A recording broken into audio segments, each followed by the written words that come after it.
Ayan, hello guys, kumusta po kayo?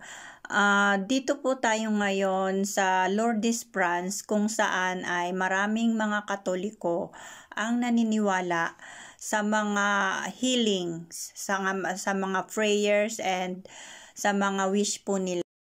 Million of travelers po ang mga pumupunta dito sa Lourdes, France.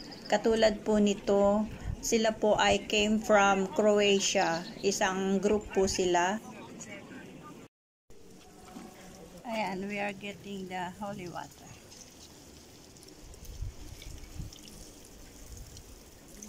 Yung mga holy water po na to, sila po ay maraming mga bote kasi iniinom po nila.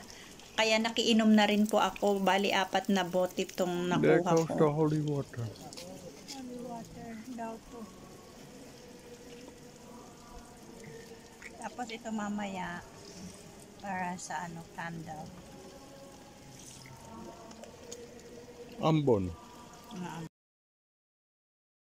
Ayan, over the past 160 years, millions of pilgrims have traveled here in Lourdes to ask for healing.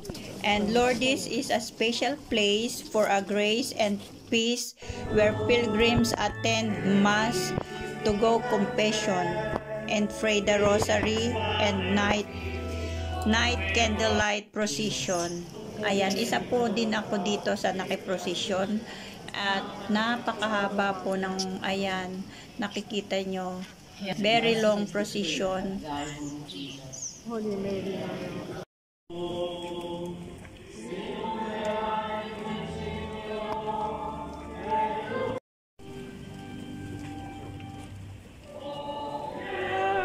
Po sa first, sa unahan po ng procession na ito ay yung po mga hindi po nakakalakad, yung po mga naka-wheelchair, sila po yung mga nasa unahan ng procession na ito.